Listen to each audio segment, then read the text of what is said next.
Welcome to Bali International Convention Center. You are now at ground floor. In case of any emergency, we are going to inform you using our public announcement system. Your attention, ladies and gentlemen. This is an emergency announcement. In case of any emergency, we ask you not to panic, not to run, not to use elevator. In case of fire emergency, then we will take you out to the flagpoles area near the parking lot. In case of earthquake emergency, during the shaking, we ask you to do drop, cover and hold procedure until the shaking stops. If evacuation is needed, we will take you out to the flagpoles area near the parking lot.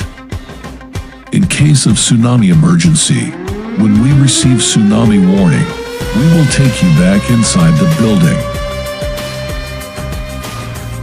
Then we take you up to the second and higher floor.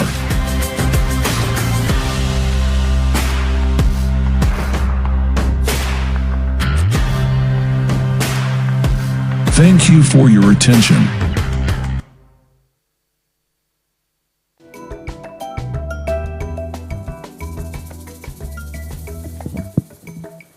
Ladies and gentlemen, welcome to the side event of High Level Forum on Multi-Stakeholder Partnerships 2024. Titled Innovative Budgeting for Justice, the Comprehensive Cost of Crime Approach. Presented by Indonesia Judicial Research Society, or IJRS, and supported by Australia-Indonesia Partnership for Justice 2, or AIPJ2. We are thrilled to have you here today. Before we start, I would like to inform that we already provide simultaneous interpretation devices on the front of the room. Please take if you need it to help you following the discussion, as it is a multilingual discussion. I am Salisa Azahro, a researcher at IJRS, as the Master of Ceremony. IJRS is a civil society organization dedicated to legal research and actively supports government and law enforcement agencies in promoting evidence-based policies with interdisciplinary approach. Today, in the middle of Economic Advancement Forum, IJRS will bring you a discussion on legal and economic analysis in the aspect of crime and criminal justice system. The comprehensive cost of crime approach offers a more accurate assessment of the cost and negative impacts associated with a model of law enforcement. Supported by the AIPJ2, IJRS is conducting the groundbreaking research utilizing the comprehensive cost of crime approach for the first time in Indonesia, focusing on narcotics cases. First, for the opening remarks, I would like to invite the Minister Counselor for Governance and Human Development, Australian Embassy in Indonesia. Please welcome to the stage, Ms. Madeline Moss.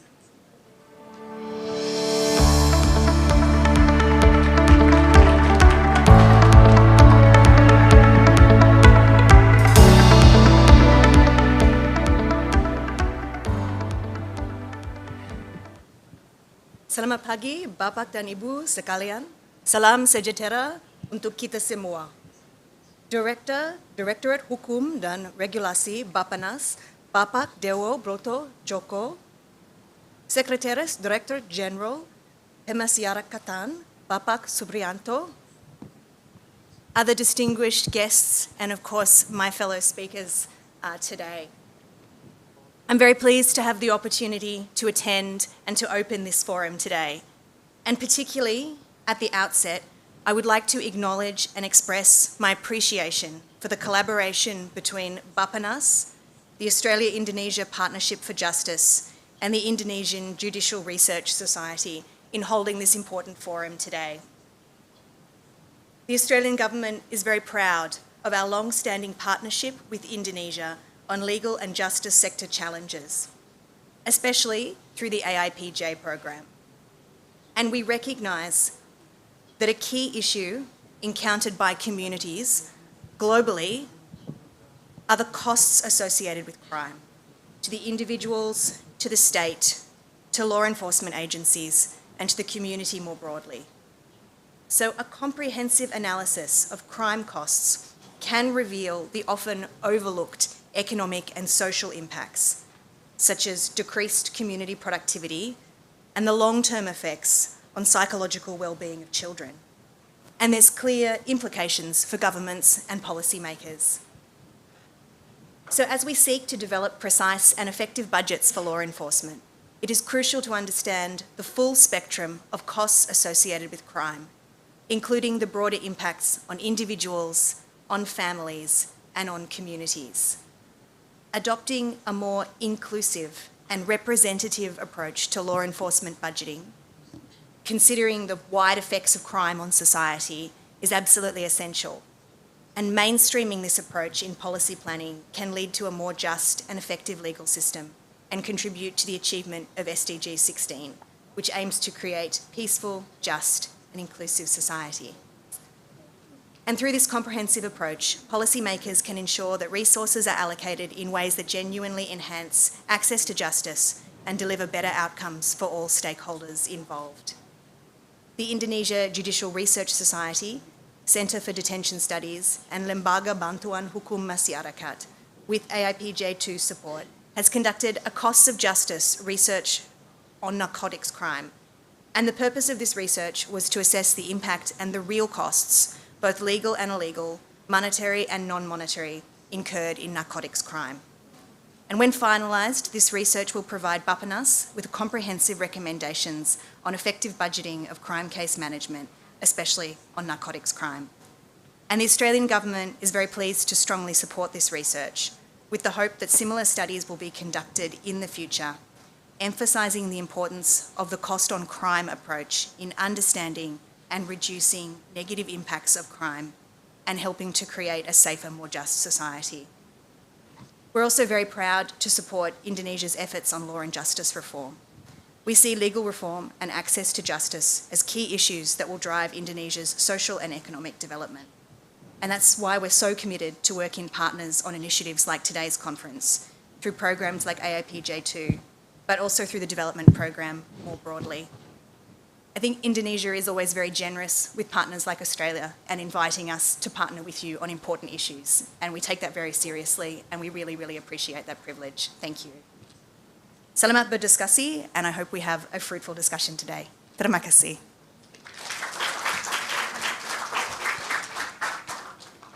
Thank you for the opening remarks to Madeline Moss. Please return to your seat. And no less important, also for the opening remarks, I would like to invite the Director of Directorate of Law and Regulation, Ministry of National Development Planning. Please welcome to the stage, Mr. Dewo Broto.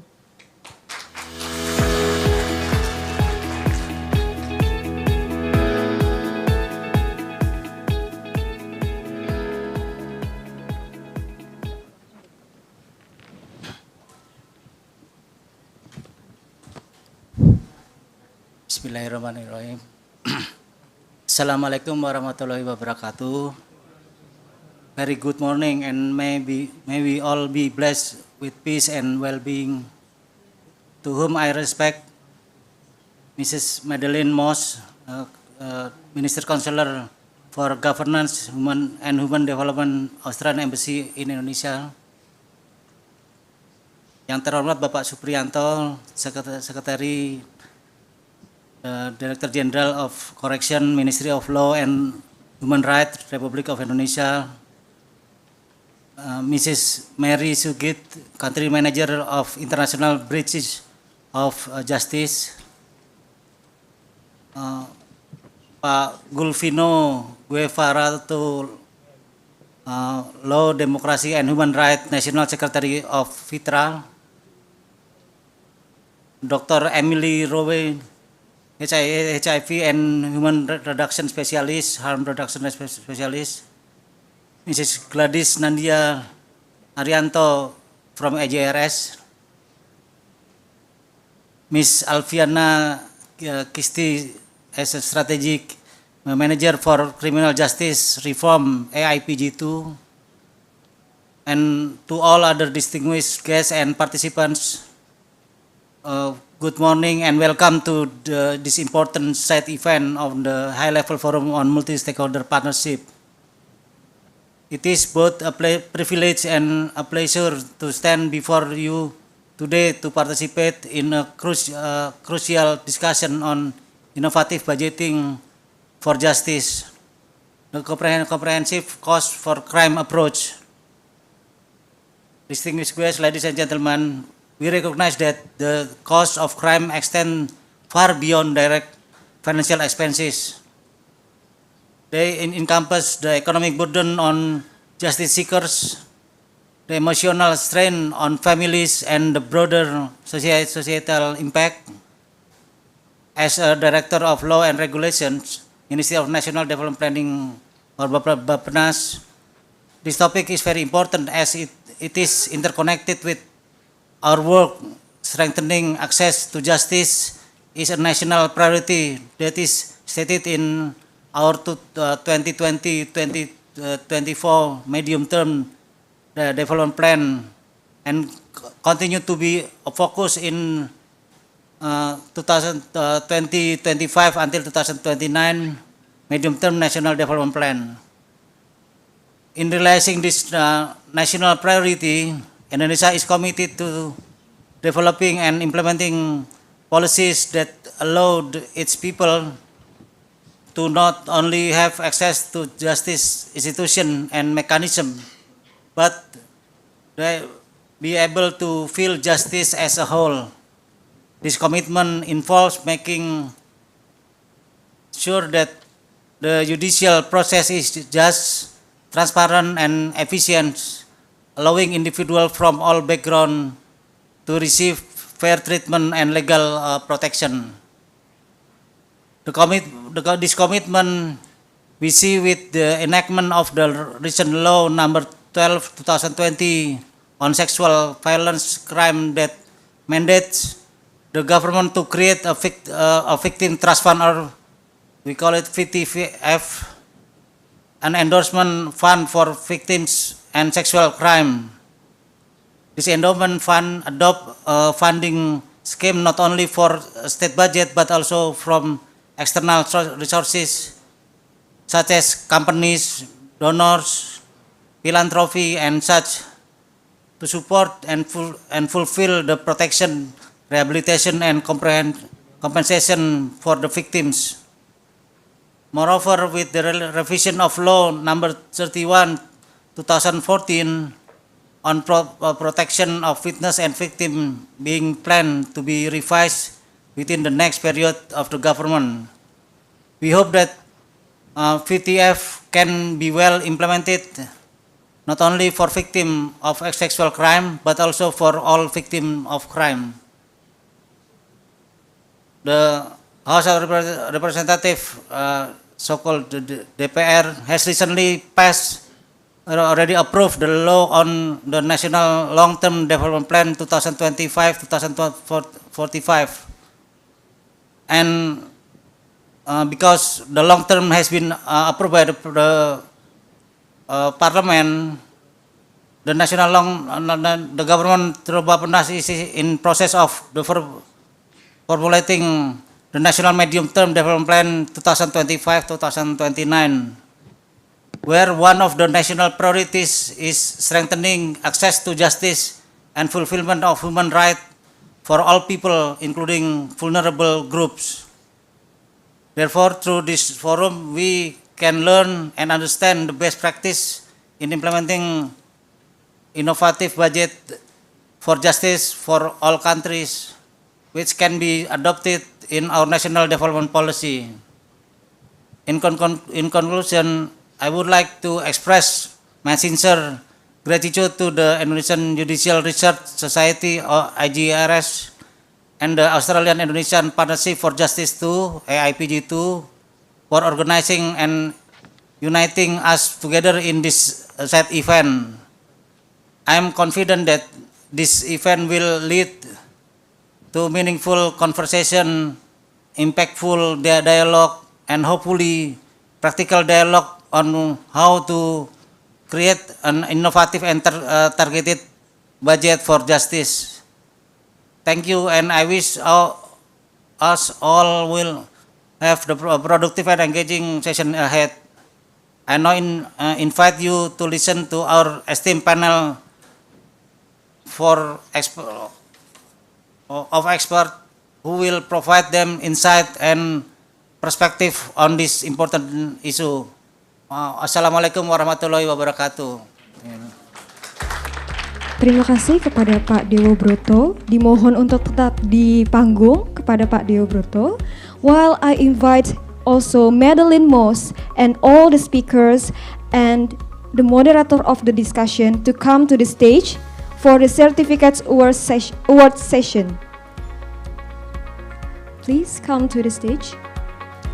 The certificate will be given by the Executive Director of IJRS. Please welcome to the stage Ms. Arsa Ilmi Budiarti. The first certificate will be given to Madeline Moss, and then it will be given to Mr. Dewo Broto. Also, it will be given to Gladys Nadia Arianto and Mr. Suprianto.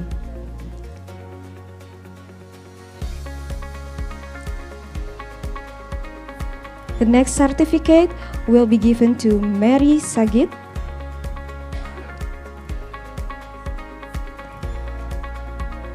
And also for Gulfino Guevarato. And last for the moderator of the discussion, Ms. Alfiana Kisti. Recording in progress. Please take the photo together.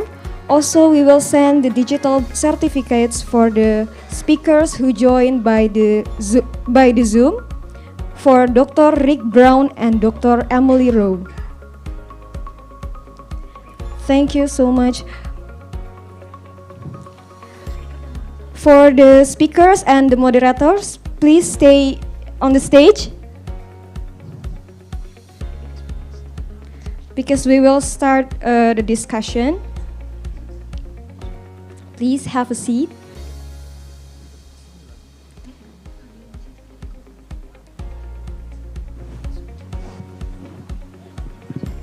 So, we will start the discussion that will be moderated by the Strategy Manager for Criminal Justice Reform at the Australia-Indonesia Partnership for Justice 2, Ms. Alfiana Kisti.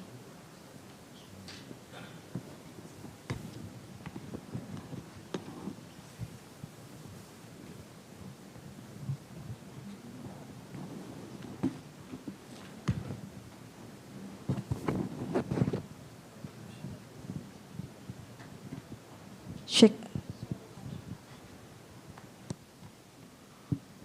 Yeah. Good morning, ladies and gentlemen, our distinguished speakers from government, from expert, and also from civil society organization.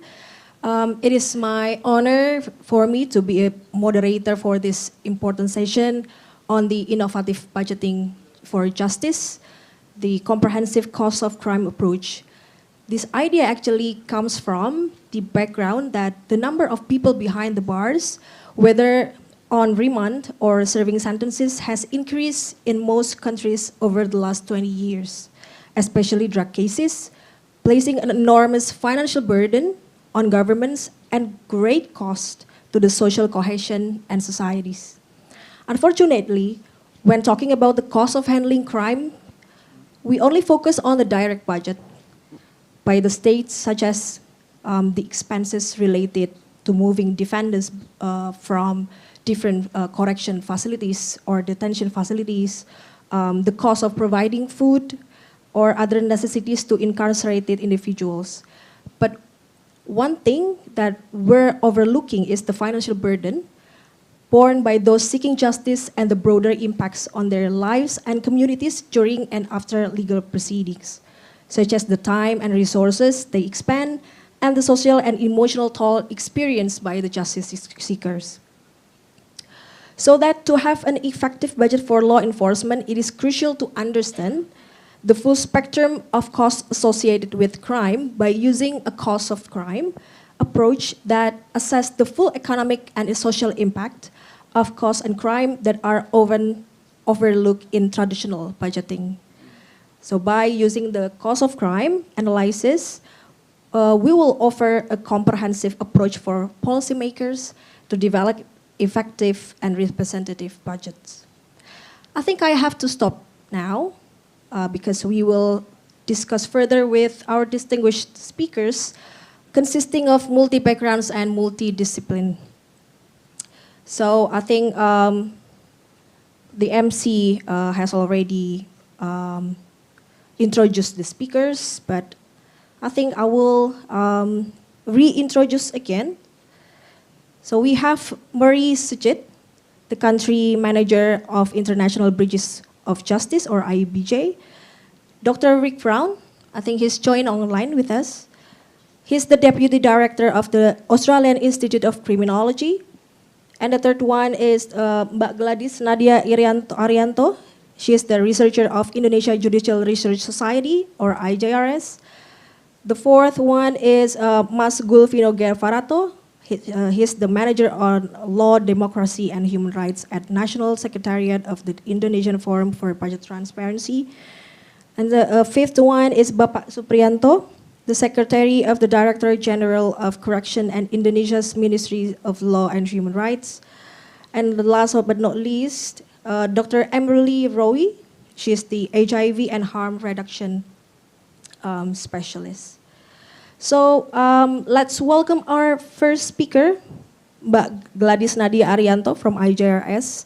They will present the preliminary research findings on the cost of crimes in drug cases, including the initial findings recommendations. She will also introduce the concept of the cost of crime, or we can call it COC, and its benefits for data-driven policymaking. So Mbak Gladys, please. Okay, thank you very much, Kak Alvin. Good morning, ladies and gentlemen. It's a pleasure to be here with you all. Thank you for this opportunity. I would like to present our initial research regarding cost of crime and criminal justice in drugs offenses, supported by APG2 and Bappenas. As a note, the research is still in progress and doesn't yet have an in-depth analysis, but we just would like to share regarding concept of cost of crime and in specific drug offenses, which can be related to development of budget planning and for handling drug offenses cases according to existing real needs. Okay, started with research background. Next slide, please. Yeah, we quote the academic Milton Friedman, who said there's no such thing as a free lunch. This means that nothing is truly free. Is the same principle applied to handling of crime, because the legal process is a large system in terms of both size and cost. Crime that occur in society lead to various impact and costs borne to the perpetrator, a victim, society, and the state. And unfortunately, to date, there has been a little bit of comprehensive research in Indonesia that highlights how expensive it is to handle a crime and achieve access to justice. In this initial research, we attempt to specifically examine drug offenses cases because according to Supreme Court annual report, narcotic cases are the most frequently handled within our criminal justice and remain a significant factor in overcrowding. For a budget perspective, there is no clear indication in Indonesia how much it specifically costs to handle single narcotic cases from start to finish stage. and is the cost in line with the unit cost and total cost experience. Therefore, next please. Yeah, we use the conceptual framework, cost of crime and criminal justice by Mark Cohen is a comprehensive approach to identify and calculate the cost of crime that occurs with four dimensions. First, offender cost, family cost, government cost, and victim cost. Because is drug offenses, is victimless crime. The last dimension is not included on our research. Next slide. Yeah, what is cost of crime and criminal justice, and why should we do this research? Yeah, because cost of crime is a multidisciplinary analytic approach. We can identify and calculate the impact and cost from criminal justice system process, and calculating all aspects of impact and cost incurred by offenders, victim, government, and society, tangible and intangible costs. Okay, next slide. We conduct research on this topic because in Indonesia there is still a significant lack of comprehensive research on this subject. In practice, such research has been extensive, conducted abroad. For instance, in the US, is often used a basis for policymakers and to develop crime prevention programs, such as those related to street crime or crime with a high level of seriousness. And this research could incorporate other disciplines such as criminology, law, and others to provide a comprehensive analysis of the impact of crime. And additionally, it could measure to the serious crime such as sexual violence that has a victim dimension. Next slide. Yeah. This research is conducted in several comprehensive stages. We have divided into 3 phases.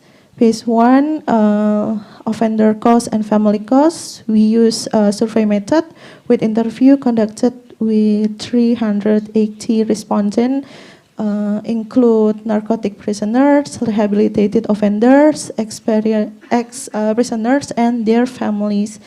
And data collection, we also support the Directorate General Correction, or Dijenpas, through the Directorate Technology and Corporation. We provided access to prison respondent. Thank you very much, Pak Supri, Pak Sigit, and team. And phase 2 is government costs in-depth case study from phase 1. And 3, analysis and formulation of recommendation. The second and third phase represent the next stage needed to comprehensively assess the cost of crime related to drug offenses. Next slide, please. Yeah, here's are the key initial findings we obtained from the survey result, which focus on the survey related to offender and family costs. These results are still in the form of descriptive data and don't include in-depth analysis, but it's important to share this finding. Okay, next slide. Yes, is about demographic. Most respondents in this research were prisoner, and most sentences were in the range of 5 to 10 years for prisoners. Next slide. Yeah, from an economic perspective, the majority of their jobs and before being coached in the case were freelance job, and the majority had income below the minimum wage. Next slide, please. Next slide. Yeah. We also found that the majority of offender incur costs during legal process. I will highlight three most common expensive. First, the cost of paid cell placement, the cost of communication access, and the permit cost for family to visit. And the other hand, those undergoing rehabilitation of often paid to be placed in rehabilitation rather than being imprisoned. The majority of these costs are borne by the family. Yeah, ideally in this process, this cost should be covered by the government as part of its responsibility in handling crime through criminal justice system. Next finding is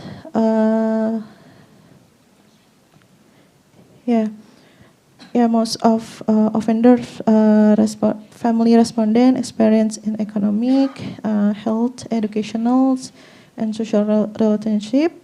In the next slide, in economic and impact cost is most offender experience financial losses and difficult to fulfill the monthly needs and getting job. Next slide.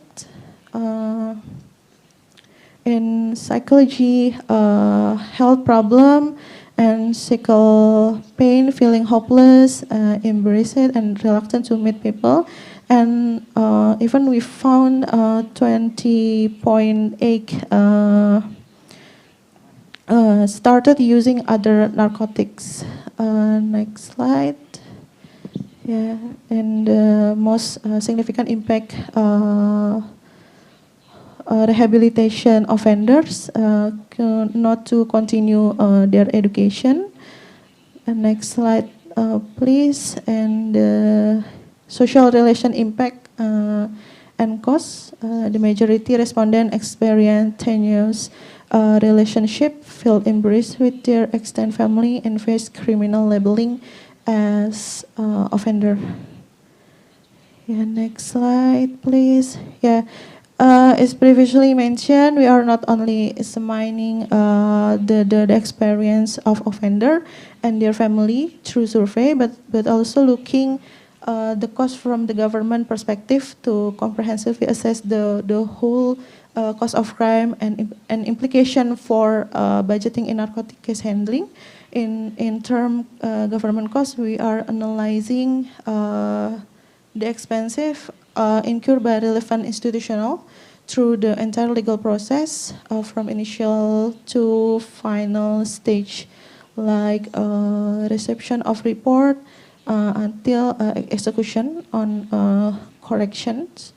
And the finding from the analysis will be integrated with the survey result to create a comprehensive model for analyzing the cost of crime. Yeah. Okay.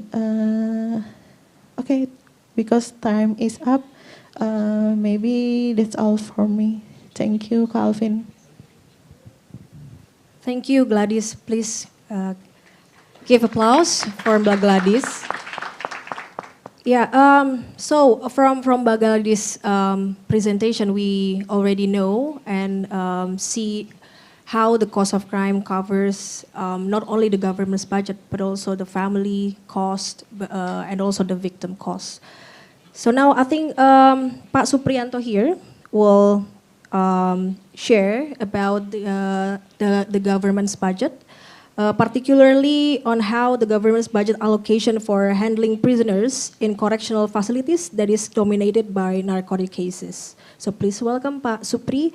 And be mindful on the time constraint. Thank you. Terima kasih. Bismillahirrahmanirrahim. Assalamualaikum warahmatullahi wabarakatuh. Selamat pagi dan salam sejahtera untuk kita sekalian.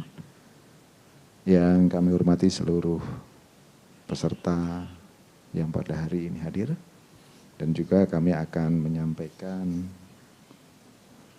tentang alokasi anggaran tahun 2024 dan penyelenggaraan layanan rehabilitasi pemasyarakatan.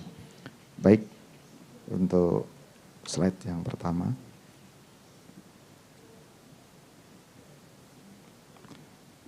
Bahwa sesuai dengan amanat Undang-Undang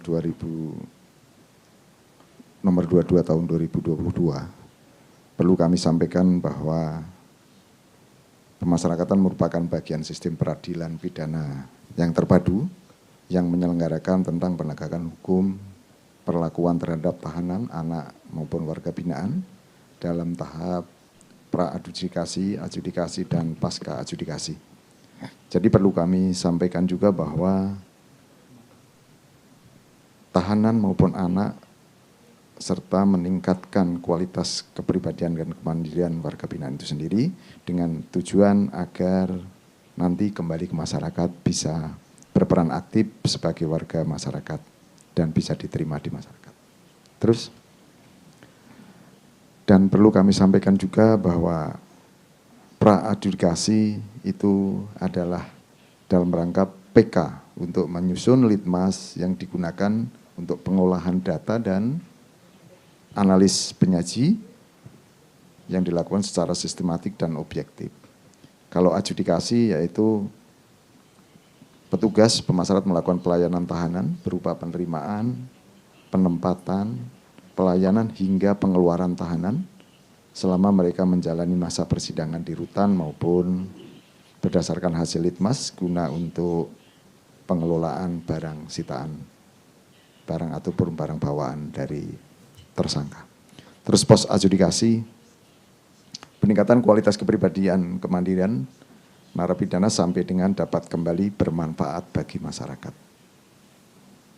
Perlu kami sampaikan bahwa lapas dan rutan di seluruh Indonesia itu ada 531 yang telah beroperasional dengan kapasitas 140.424 yang jumlah hari ini, dan jumlah yang hari ini seluruh lapas rutan yaitu ada 273.348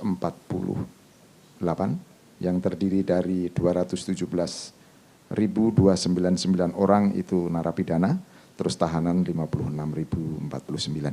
Jadi lapas dan rutan di Indonesia sekarang ini sudah overcrowded atau overkapasitas itu sebanyak 95%.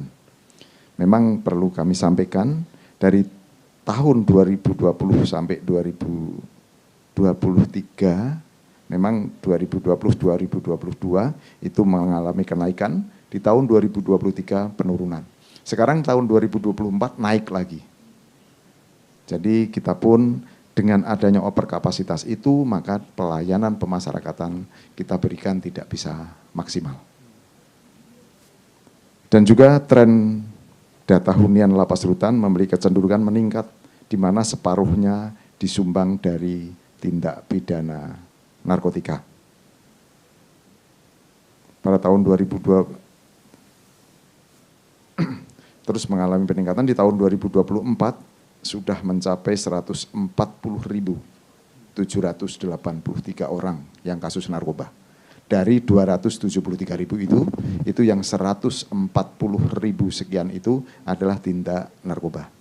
Memang kita sekarang sudah minta ampun ini untuk narkoba.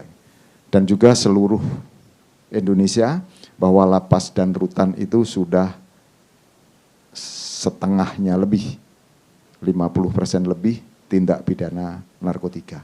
Karena apa? Jadi kita ini tidak bisa menolak apapun. Bahwa di lapas dan rutan, apa yang diberikan, apa yang dikirim, ya itu kita terima. Jadi sekarang sudah overkapasitas sudah 95%. Sudah 95%, itulah makanya kita untuk ngurusin mereka tidak ribut aja sudah luar biasa. Apalagi untuk memberikan pelayanan-pelayanan yang ya akhirnya tidak maksimal.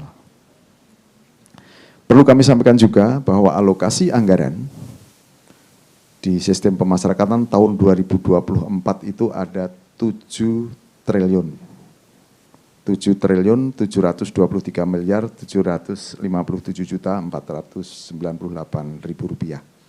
Itu program dukungan manajemen, itu untuk belanja pegawai, belanja operasional, belanja non operasional sekretariatan, dan belanja modalnya itu. Jadi program pelayanan penegakan hukum itu hanya 2 triliun.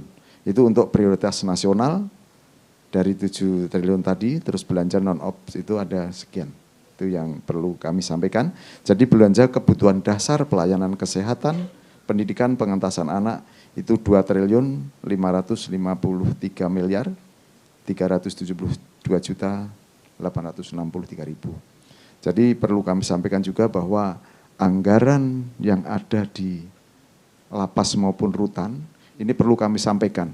Untuk biaya makan saja sudah luar biasa dengan 273 ribu. Itu dengan biaya makan itu sehari itu 20 ribu. Belum potong pajak. Itu harus makan 3 kali. Jadi kalau 20 ribu itu dibagi 3, 6 ribu. Itu kalau belum dipotong pajak. 6.500, 6.500. 6.500 kalau di Jogja masih banyak, masih dapat. Masih dapat nasi kucing 2 biji, kan gitu Pak. 2 bungkus gitu. Kalau sekarang ini harus dituntut bahwa di situ dengan uang makan segitu, itu harus sesuai dengan kalori segitu. Gitu. Jadi kita pun juga sudah, ya perlu kami sampaikan bahwa memang anggaran untuk makan 3 kali itu, kalau berasnya itu 350 gram. Itu bisa bayangkan. Kalau kita kasih beras, padahal itu tidak ada biaya untuk masaknya, nggak ada. Itu sudah dipotong bahwa untuk ongkos masaknya itu nggak ada. Itu cuma bama saja, bahan makanan saja. Itu jadi kita memberikan pelayanan, makanya sering ini nggak manusiawi, padahal kita itu sudah berupaya semaksimal mungkin. Kita pun sudah bersertifikat dapur sehat. Mungkin kalau saatnya Bapak dan Ibu, sekarang yang di Jakarta saja, silahkan lihat di Cipinang dapurnya kayak apa, pelayanan kayak apa. Kita pun sudah berupaya untuk maksimal itu, namun karena anggarannya terbatas, ya itulah yang bisa kita lakukan. Ini belum sarana dan prasarananya. Gedung yang kita bangun, gedung yang dibangun khususnya untuk Nusa Kambangan, itu tahun 1917. Itu kayak apa sekarang?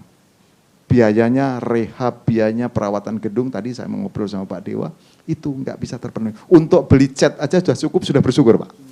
Itu Pak yang kita sampaikan. Jadi kita memang sekarang ini, kita berupaya bergelut dengan anggaran-anggaran yang ini kita bisa kita maksimalkan. Yang jelas pelayanan pemasyarakatan kita paksa, kita pacu untuk memberikan pelayanan yang terbaik. Itu Pak.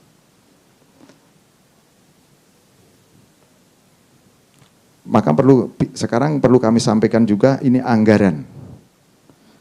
Alokasi anggaran penyelenggaraan sistem pemasyarakatan di tahun 2024 itu sebesar 213 miliar 288 juta 934. Itu dengan rincian untuk layanan tahanan, mendukung kegiatan perawatan, pelayanan tahanan di rutan itu sebanyak 13 miliar.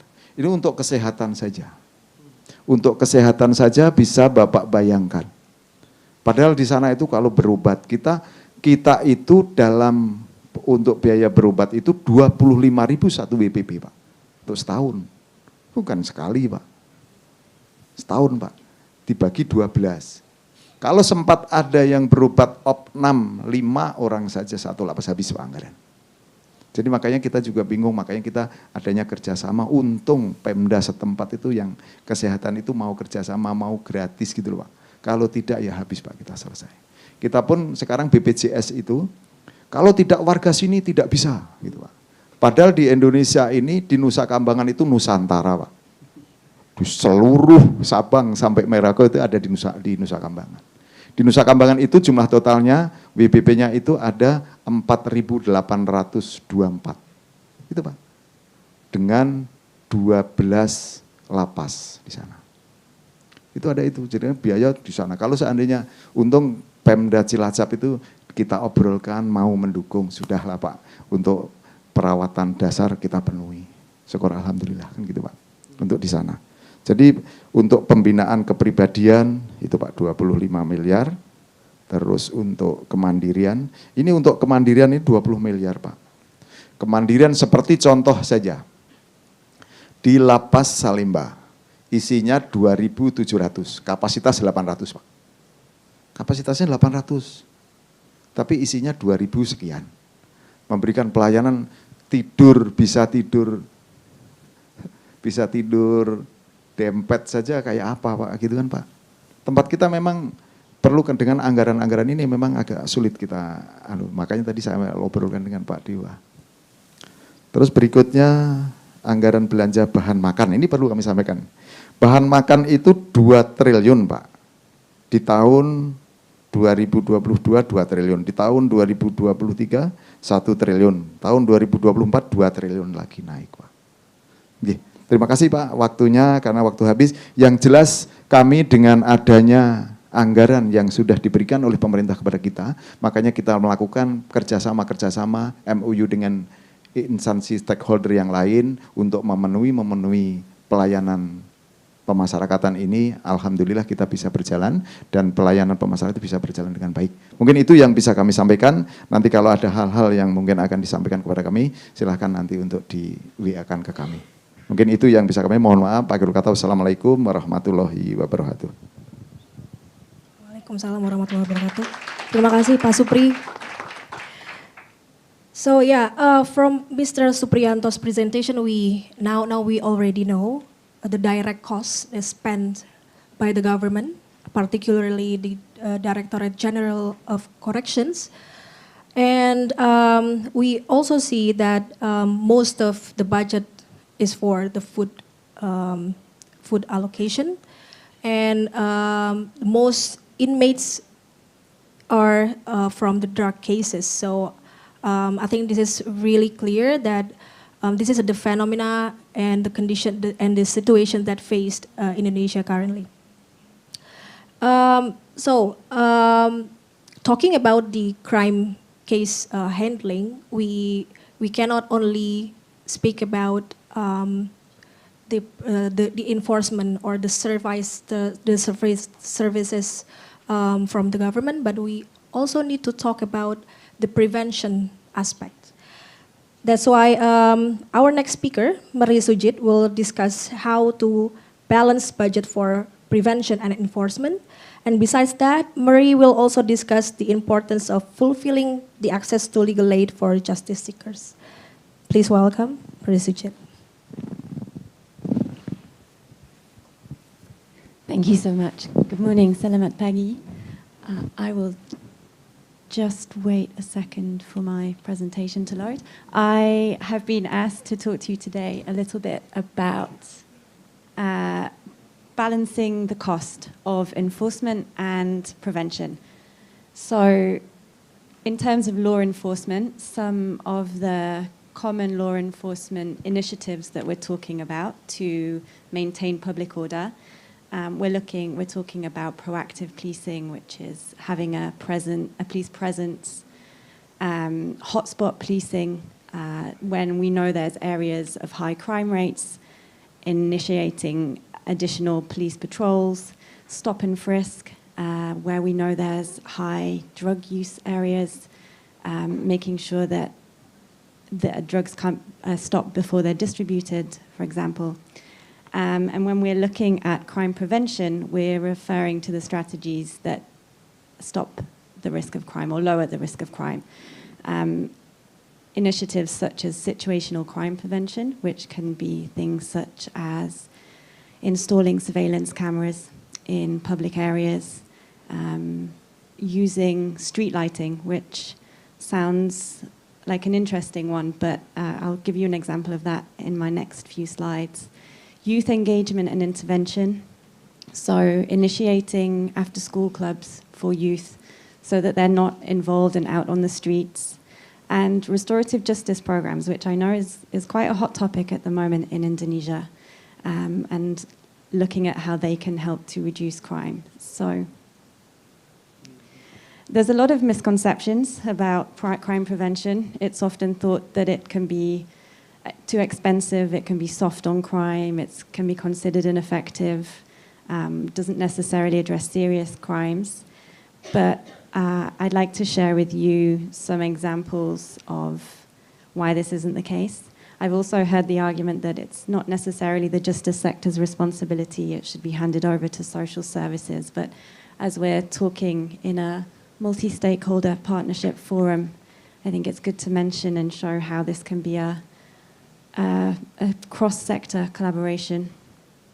So some of the studies that have been done on preventative crime, if we look an example from my home country, the United Kingdom, where they were using situational crime prevention examples or initiatives, there was a 22% reduction in crime in certain areas of London where they used enhanced street lighting and CCTV to deter crimes, especially in areas where there was lots of mugging and knife crimes happening.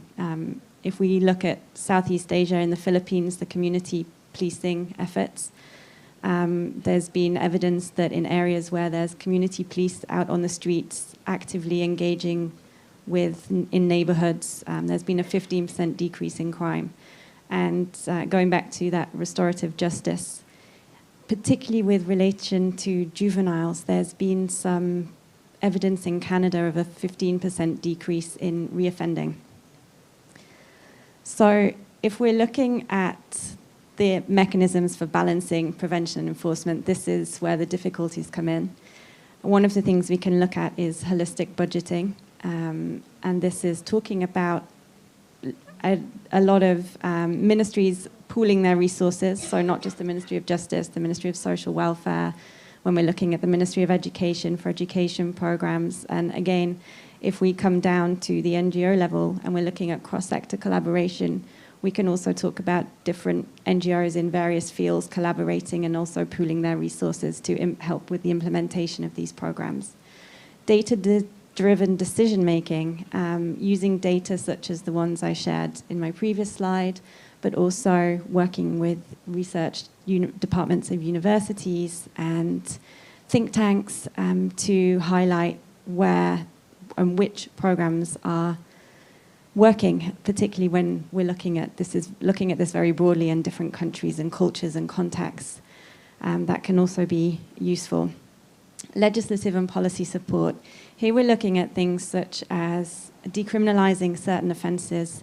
For example, if we look at when we're talking about drugs cases and juveniles, we often see instances of 14, 15, 16-year-olds being incarcerated on their first charges.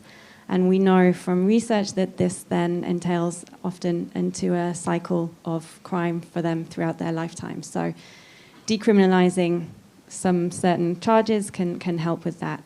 Public and stakeholder engagement, we're talking about how can we involve communities in the budgeting process, make it more transparent? Can we have local council sessions that can then come up? How can the NGOs come in and work with communities as well in terms of this? Monitoring and accountability, this often comes from ministerial level or, again, university research, mechanisms that can be put in place. Internal and external auditing companies, private audit companies that can be engaged with, and public access to budget information, as we've just been shared. Capacity building, investing in training for law enforcement and justice sector professionals. We want to show how prevention can work alongside enforcement to shift the culture towards a more balanced approach.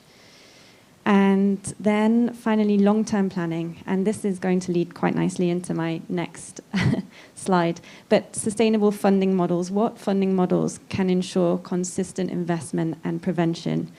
And on that note, this is going to lead me into public-funded legal aid and the challenges and opportunities, and how I think countries all over the world are struggling with sustainable legal aid systems. Cuts are being made everywhere. It's always an ongoing challenge. And when we're talking about legal aid, it's the whole scope of advice, assistance, representation, mediation, even public interest litigation. Key features of government-funded legal aid is it's centrally or locally managed through funding. It's usually regulated by specific legislation. I know in Indonesia you have, I think, law 2011. It's mostly criminal law focused. There are some cases of civil legal aid programs, but and there's often income-based guidelines, so it's going to the poorer communities. We've got some examples of government-funded legal aid here from around the world. So the public defender system in the United States, national legal aid programs, targeted legal aid initiatives, and these are all often funded by governments, occasionally implemented by NGOs and other services. But overall, they have government management. Public-funded legal aid, on the other hand, often has more diverse funding sources: private donors, philanthropic grants, foundations, corporate sponsorships. There's often a pro bono drive that sometimes comes from private law firms. It can be adaptive and innovative in its services without restraints, budgetary restraints. And there can also be more or less transparency of spending. That can be a pro or a con. We'll come to that as well. So these are often funded through bar association programs, from their membership fees, university law schools that provide free legal aid as practical training for their students, faith-based legal aid services. I've seen a lot of those around as well. So the challenges.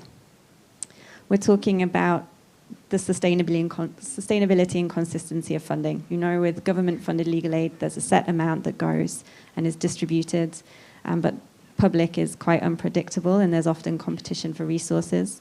Accountability and transparency with diverse stakeholders. We have to put mechanisms in place to make sure that it's effectively managed. Coordination and efficiency. It's hard to standardize, or it could be hard to standardize without the relevant framework in place. And advocacy can become difficult for NGOs, I would say, if they're expected to put more focus on providing legal assistance than working closer with government. So there's some pros and cons. Opportunities, increased independence, so more autonomy when handling sensitive cases, an ability to challenge policies that are in place, potential for more community engagement, increased awareness of rights, involving community in, for example, in administration services when implementing legal aid, innovation in service delivery, again, less restraints and guidelines. We obviously need to leverage technology as well to reach the broader populations. And I am running out of time, so I'm going to go to my last slide, which is just looking at sustainable models. And my personal opinion is that a hybrid model works well, but it needs a lot of guidelines, governance structure, definitely, coordinated funding streams, community engagement and education is also important. And again, it needs monitoring and evaluation mechanisms that are effective. And my time is up, so thank you very much. Thank you, Marie. Very brief presentation. That from your presentation, we already know how to balance the budget for prevention and the enforcement, and also the need for improving the legal aid access through the sustainable model for legal aid. So thank you, Marie. So I think from our three speakers, we've started to get a sense of how financing in some stages of case handling. Now, Dr. Rick Brown, the Deputy Director of the Australian Institute of Criminology, who's joining online, will explain the application of cost of crime analysis in research finding from the study Cost of Serious and Organized Crime in Australia. He will also share the lesson learned. And additionally, Dr. Rick will assess the importance of cost of crime analysis in criminal justice policy reform and crime reduction efforts. So Dr. Rick, please.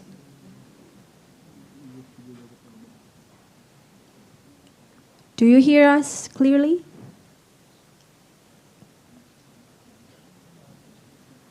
I think you're still muted, Doctor.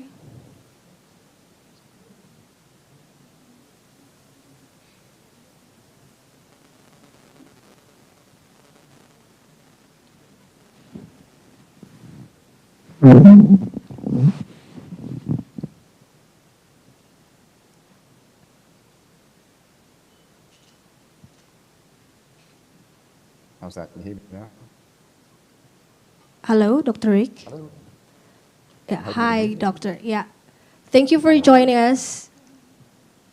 Thank you, and thank you for the introduction. Yeah. Just can I check whether my slides are up? Not yet. Maybe the committee can help.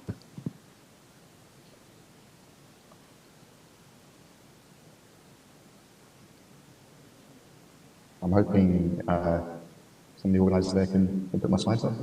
Yeah. There we go. Yeah.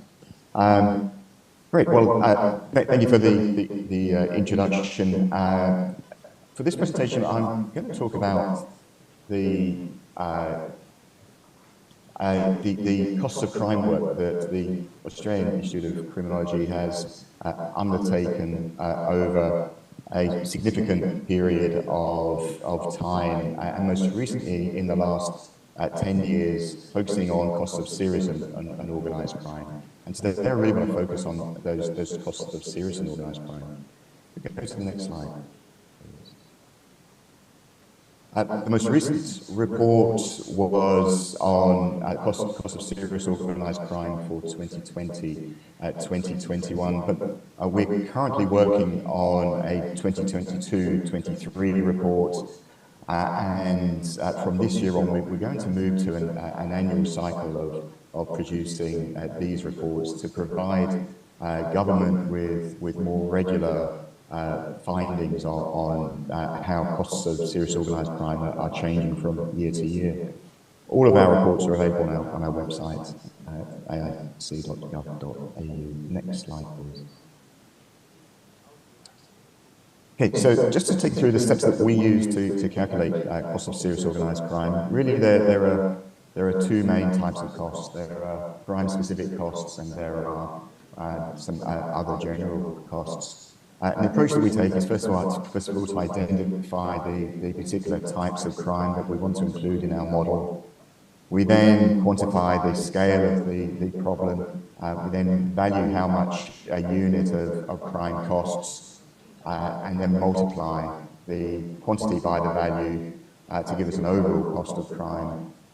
But then because we're focusing on serious and organised crime, we then need to calculate how much of the crime is related to serious and organised crime rather than crime in general. And there we use what we call an attributable fraction to calculate how much that is. So those are specific costs, and then we have like general costs where we calculate the overall organisational cost of crime, and then we again apply an attributable fraction to those as well. I'll talk a bit more about those fractions in a moment. Next slide. In terms of dimensions, we look at different aspects of the overall crime costs and place a value on those. So first of all, we have direct serious organised crime. So if you think about illicit drugs as an example of a serious organised crime, we focus on looking at the impacts of illicit drugs to the community. And then we capture consequential crime that may be associated with serious and organised crime. So here we can think about, for example, perhaps violence that results from the kind of street-level drug trade, or we can think about theft and burglary that may result from someone needing to obtain money to then buy drugs. We treat both of those types as consequential. Beyond that, we capture the costs of prevention activities, and here we can think about security costs or costs of government regulation in particular areas. And then finally, costs of response. So they're criminal justice costs, so cost of law enforcement, cost of prisons and correction systems as well. Next slide, please. So our most recent report for 2021 found that the overall cost of serious organised crime in Australia was $60.1 billion.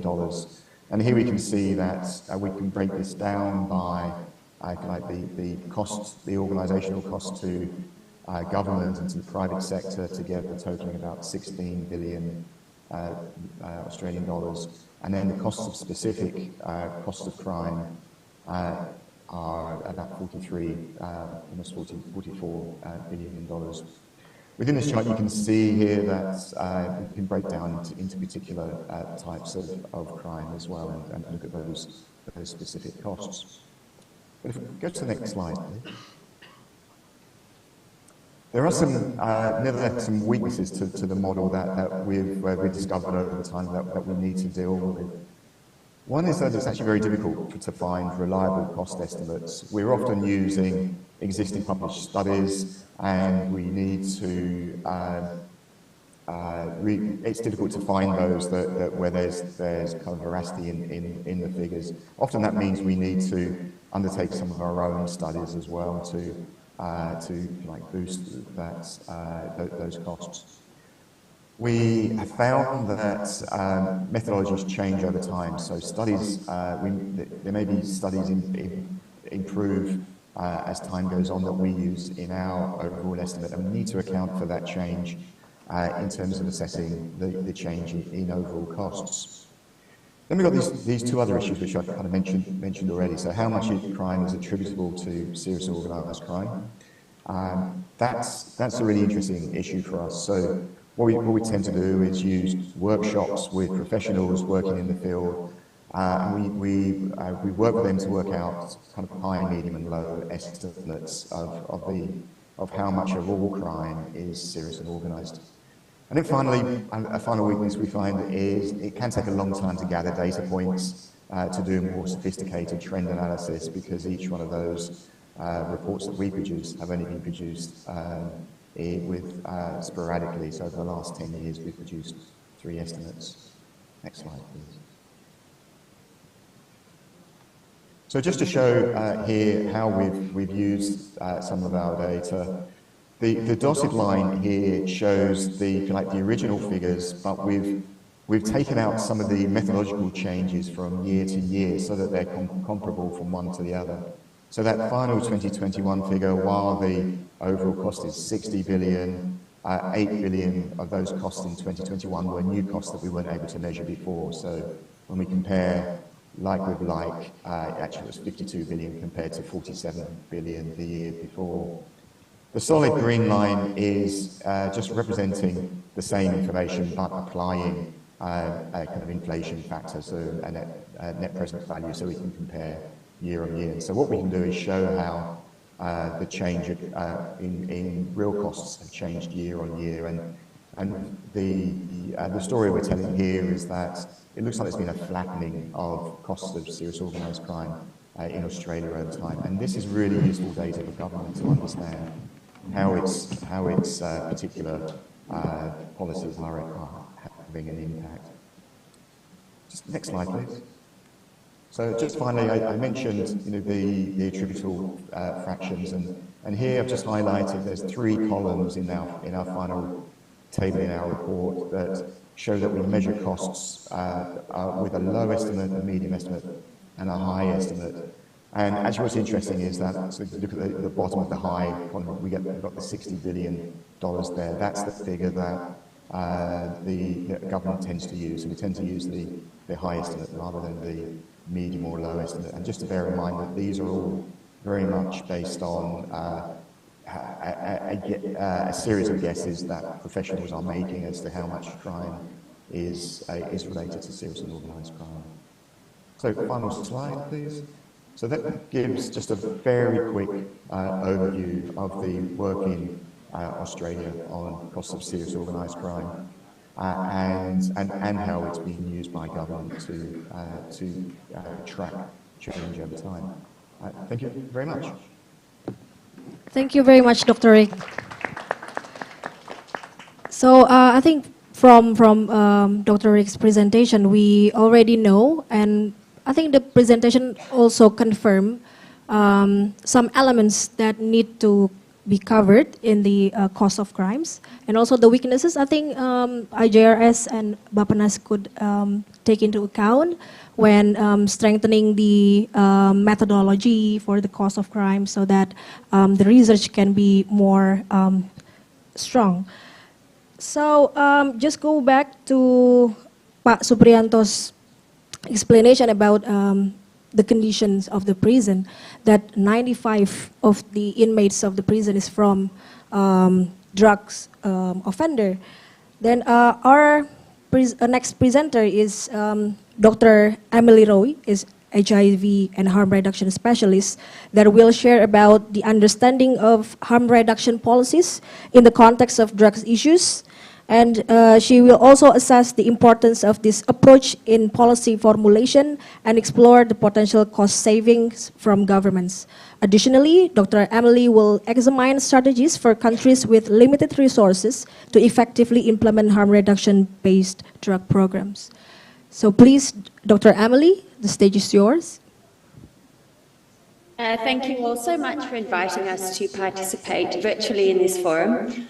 And today we will speak briefly on the global harm reduction funding crisis, as well as provide evidence to inform and support the argument that harm reduction is cost effective. This will be a joint presentation between myself and my colleague, Gaj Guru, from the Sustainable Financing Team at Harm Reduction International. Slide.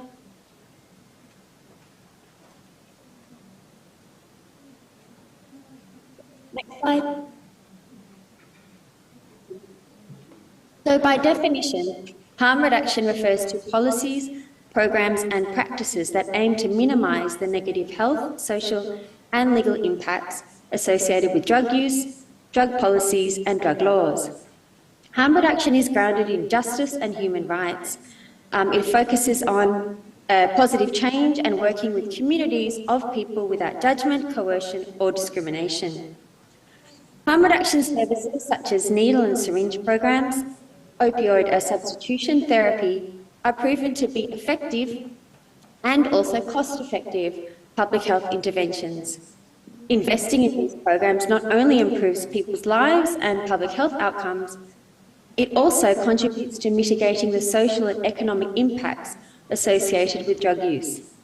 Despite this, governments around the world prioritise punitive responses to drugs. As people who use drugs are criminalised and marginalised, they experience greater barriers to accessing health and social services than other people. Discussion on harm reduction must be aligned with conversations on human rights and grounded in understanding about intersectionality. In many contexts, those who are most impacted by punitive drug policy are historically marginalised and disenfranchised populations, and these include sex workers who use drugs, LGBTQI people who use drugs. For instance, Black, Brown and Indigenous people face additional barriers.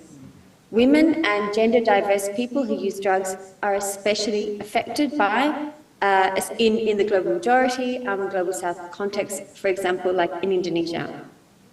Punitive drug policy can be seen to create environments that exacerbate violence and perpetrator impunity. People who use drugs are incarcerated disproportionately in the global south. This practice is ineffective in reducing recidivism and serves to worsen social, economic and health issues of those involved, as well as those of their families and communities, while also reducing human resource and fiscal capacity for criminal justice systems to address more serious crime. For non-violent drug-related offences, alternatives such as case dismissal, decriminalisation, gender-responsive diversion and treatment programs, restorative justice and other related alternatives are cost-effective, and also evidence-based remedies, I suppose, for punitive drug approaches. In sum, not only does harm reduction save lives, harm reduction is also cost-effective. Yet harm reduction continues to be under-prioritised and severely underfunded.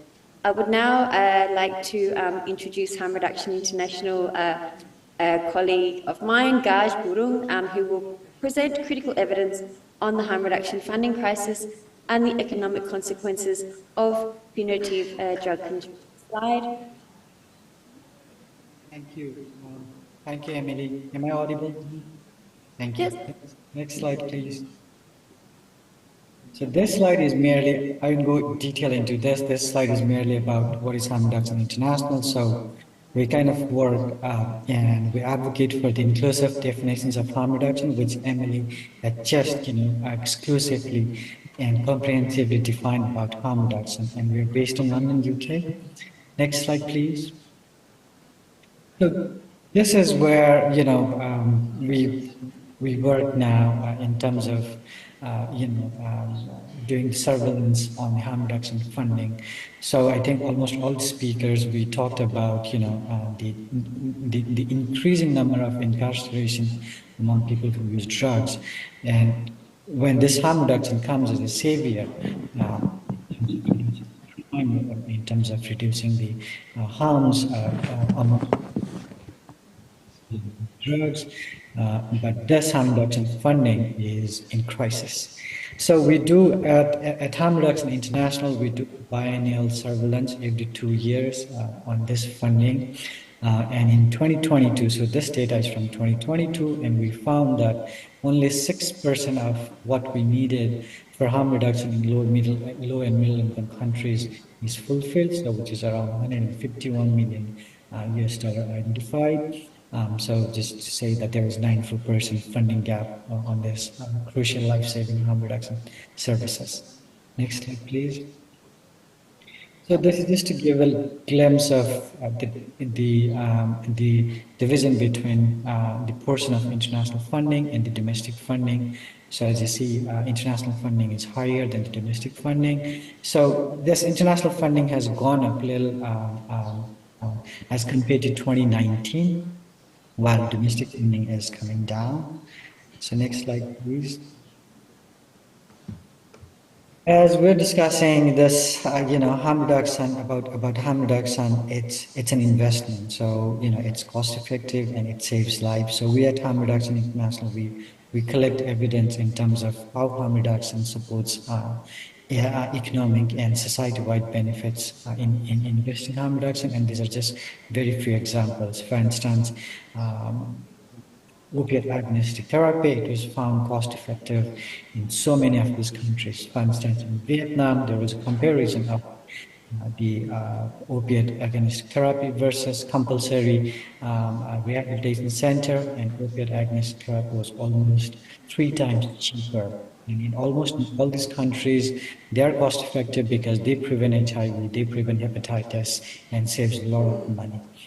Needle syringe exchange program is one of the the most cheapest public health interventions globally.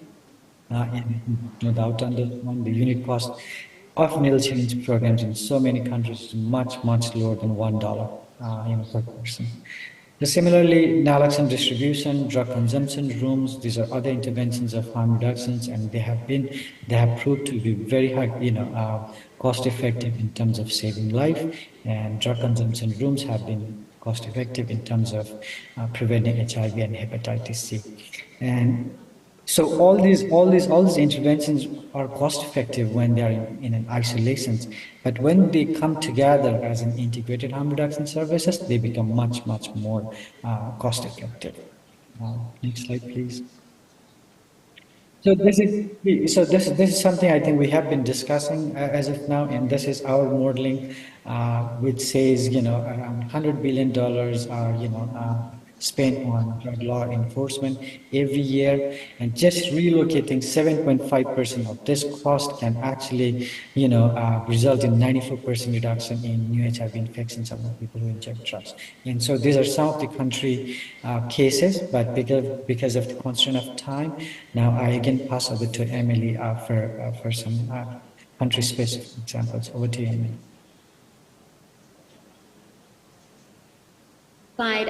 Thanks, Gaj. So in order to provide evidence to inform the redirection of funding from punitive drug policy to harm reduction work, as we sort of had discussed already today, it is important to also assess law enforcement expenditure. Slide, please. Yeah. So although law enforcement approaches regarding drug use in our context may vary, this simplified approach for recording expenditure can be applied universally. And we have carried out, or HRI has carried out this work in 7 countries in the region. So as I said, in order to better inform advocacy, HRI developed a list of advocate-friendly indicators to document law enforcement expenditure, along with a survey for exploring further issues with implicated stakeholders. And the areas we gathered information on include drug law enforcement budgets and spending, national drug laws and policies, drug law enforcement and harm reduction, compulsory drug detention and rehabilitation centres, access to opioids for pain relief, and trends in drug law enforcement. And I would like to take a moment to share some evidence collected on Thailand, for instance, to demonstrate the cost of punitive drug policy. And as Gaj mentioned as well, if you want to know more about the products and the tools developed by HRA, please go to the website, including on Indonesia. So based on a recent assessment on Thailand, the total budget for core harm reduction services was estimated to be $1.4 million, of which $235,000 came from domestic sources. The rest, of course, from international, from donors. In contrast, the Thai government allocated 7,554 times the amount allocated for core harm reduction services towards drug law enforcement activities that same year. So basically, redirecting just 1% of the total drug law enforcement budget would serve to finance the provision of life-saving harm reduction services and products to thousands of individuals in Thailand. Time's up, so of course I'll hand over to you guys to close our presentation. Thank you. Thank you so much, Emily and team. From your presentation, that maybe this is very good recommendation for the government to start to consider to use the harm reduction approach rather than the supply reduction or demand reduction that focus more on the punitive approach. And yeah, I think maybe this is consideration for Bappenas also, and maybe this can be a good recommendation for the DGC, the DGenpas, to how to reduce the overcrowding. So the last speaker is Mas Gulvino from Seknas Fitra, that will present his research on the budgeting mechanism for handling cases at the prosecutor's office that show how the quality of planning and budgeting can affect the quality of case handling. Oke. Please. Baik, terima kasih. Assalamualaikum warahmatullahi wabarakatuh. Oke, saya akan menjelaskan terkait dengan bagaimana proses riset yang Fitra kerjakan bersama dengan EJRS sejak tahun 2019 sampai 2023 dalam penanganan perkara khususnya di Kejaksaan Agung Republik Indonesia. Jadi kami melihat bahwa ada keterkaitan yang sangat signifikan antara kualitas perencanaan penganggaran dengan kualitas dari penanganan perkara. Itu tidak bisa dipisahkan. Mungkin bisa next. Selama ini ketika kita bicara terkait dengan kualitas dari penegakan hukum, bicaranya lebih banyak kepada penguatan regulasi, penguatan kelembagaan. Memang itu yang utama. Tetapi kita juga tidak bisa pisahkan bahwa ada kepentingan-kepentingan atau ada dukungan-dukungan yang sifatnya input yang kemudian ini memiliki dampak signifikan terhadap kualitas dari penanganan perkara itu sendiri, yaitu adalah anggaran. Kami melihat bahwa ini kita berangkat dari 2019, ada lemahnya pengelolaan tata kelola anggaran dalam hal perencanaan yang kemudian memiliki dampak terhadap, pertama adalah serapan anggaran yang tidak maksimal di kejaksaan pada waktu 2019, khususnya untuk penanganan perkara. Yang kemudian yang kedua, ada tahapan penanganan perkara yang belum secara signifikan dibiayai oleh negara. Implikasinya jelas. Ketika tidak dibiayai oleh negara, maka karena penanganan perkara tersebut tetap berjalan, bisa berpotensi dari pendanaan-pendanaan di luar dari negara. Bisa dari mungkin kemitraan, yang seperti dijelaskan oleh Bapak dari Lapas tadi, untuk bagaimana diefisiensikan dan sebagainya. Atau berpotensi pula didanai dari pendanaan-pendanaan sifatnya fraud atau bisa ya tidak resmi, kira-kira begitu. Itu jadi poin penting. Sehingga kami sekali lagi berpijak bahwa perencanaan penganggaran dan kualitas penanganan perkara itu adalah suatu hal yang tidak bisa dipisahkan. Lanjut. mungkin kita, di sini kita bisa lihat bahwa bicara soal penanganan perkara, Bapak Ibu sekalian, kami melakukan riset dari tahun 2021 sampai 2023, anggaran penanganan perkara di Kejaksaan Agung Republik Indonesia tidak terbatas di kejaksaan sebenarnya, kami juga melihat di kepolisian dan lainnya, alokasinya hanya 11 sampai 8% saja. Begitu. Dari total pagu, katakanlah kejaksaan sekarang memiliki pagu sekitar 14 triliun, 8 sampai 11%-nya itu yang hanya untuk penanganan perkara. Selebihnya untuk dukungan manajemen seperti gaji, perawatan dan sebagainya. Artinya alokasi anggaran ini kemudian digunakan kalau kita melihat bahwa realisasi perkaranya itu biasanya 300 kali lipat, 300% dari apa yang direncanakan. Artinya anggaran yang misalnya 7 atau 8 sampai 11% ini kemudian diefisiensikan untuk bisa menutupi 300% kelebihan perkara tersebut. Katakanlah direncanakan 100.000, realisasinya 300.000, bagaimana kemudian alokasi yang 100.000 ini bisa menutupi 300.000. Nah ini tentu akan memiliki dampak yang signifikan terhadap kualitas penanganan perkara sekali lagi. Next, kita loncat berikutnya. Oke, namun kemudian di 2019 atau di tahun 2020 terjadi perubahan yang signifikan, adanya dampak dari peraturan pemerintah nomor 17 tahun 2017 begitu, yang kemudian persoalan-persoalan di kejaksaan seperti misalnya revisi anggaran. Jadi begini, di kejaksaan tadi itu kan ada persoalan bagaimana kemudian di satu tempat misalnya anggarannya kelebihan, tapi di tempat lain anggarannya kurang. Nah itu dicoba didistribusikan melalui revisi anggaran. Di tahun 2019 ke belakang, revisi anggaran menjadi persoalan karena sulitnya kelembagaan atau birokrasi. Nah sekarang persoalan revisi anggaran memang sudah teratasi. Tetapi masih juga belum secara utuh bagaimana kemudian anggaran-anggaran untuk penanganan perkara terpenuhi. Kita bisa lihat, next, lanjut di bagian, nah ini. Tantangannya kita bisa lihat bahwa kemudian perencanaan penganggaran yang dibuat oleh kejaksaan, sekali lagi tidak hanya kejaksaan, termasuk juga kepolisian dan yang lainnya, karena acuannya adalah standar biaya masukan atau SBM, teknis sekali, dilihatnya masih secara umum. Jadi dari Sabang sampai Merauke kurang lebih disamakan. Ini yang menjadi persoalan Bapak Ibu sekalian. Kami menemukan, kami melakukan riset misalnya di Saumlaki dan Kolaka Utara, bagaimana kemudian anggaran untuk mencari saksi itu tidak bisa disamakan antara 150.000 ya alokasi anggarannya, mendatangkan saksi itu tidak bisa disamakan dengan kota. Di Saumlaki 150.000 itu tidak jadi apa-apa Bapak Ibu sekalian. Kebetulan di sini ada Bapak Dewo dari Bappenas, selaku kementerian yang bertanggung jawab di isu perencanaan. 150.000 sama sekali tidak memiliki dampak signifikan terhadap bagaimana kemudian mendatangkan saksi. Artinya apa?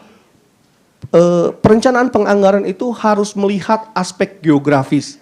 Indonesia ini bukan hanya Jawa saja, tetapi kita punya 17.000 pulau yang mana harus diperhatikan pula detail-detail lokasi atau karakteristik dari masing-masing wilayah. Standar biaya masukan tidak bisa seutuhnya dijadikan sebagai patokan untuk membuat dijadikan sebagai acuan dalam perencanaan penganggaran. Karena ini terakhir, waktunya sudah terbatas, kami ingin mengatakan bahwa konteks atau konsep perencanaan penganggaran seharusnya dalam penegakan hukum itu perlu dibedakan dengan konsep perencanaan penganggaran secara umum. Tidak bisa, karena penegakan hukum ini sangat fleksibel dan tidak bisa dipastikan, maka perlu pendekatan yang berbeda. Bappenas dalam hal ini sebagai stakeholder utama perlu juga mungkin membuat semacam formulasi yang strategis untuk bisa kemudian membuat semacam sistem perencanaan yang kira-kira bisa mendekati kebutuhan di dalam penanganan perkara. Karena sekali lagi anggaran dapat mendukung kualitas dari penanganan perkara itu sendiri. Terima kasih, mohon maaf karena waktunya terbatas. Saya kembalikan lagi kepada moderator. Terima kasih banyak Mas Vino dari Seknas Fitra. Please give applause. I know, I know there are many burning questions here, but our time is very limited, so my apologies that the session of question and answer cannot be conducted. But if you want to reach out directly to the speakers still here, so feel free to reach out directly. So before I end the session, I want to wrap up just a little bit. So from this discussion, in essence, there's an opportunity to use the cost of crime approach in planning and budgeting for law enforcement and increasing the access to justice, where the use of cost of crime analysis can help policymakers to develop effective and comprehensive budgeting, which not only looks at the direct cost, but also takes into account the invisible costs, such as the social and economic cost. With the comprehensive case handling budgeting, can create law enforcement that is people-centered and just. So this is all for us. Thank you so much for all the audiences that are coming for today's session and also the distinguished speakers. So over to you for MC. Okay, thank you very much to our speakers and the moderator. Please give applause. Thank you for bringing the great discussion today, and feel free to return to your seat. And also, we want to thankful to all the participants for following this discussion. Hopefully, this can contribute to the advancement of the criminal justice model and cost allocation in Indonesia. Please bring the IJRS souvenirs with you that we're already provide at your seat. And once again, thank you and see you on another occasion.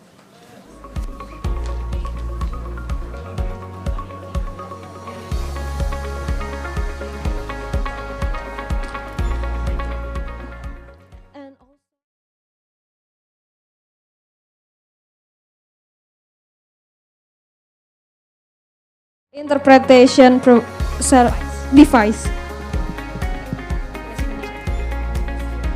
Kepada Bapak Ibu sekalian, dimohon untuk mengembalikan alat interpreter di meja di depan ya. Terima kasih.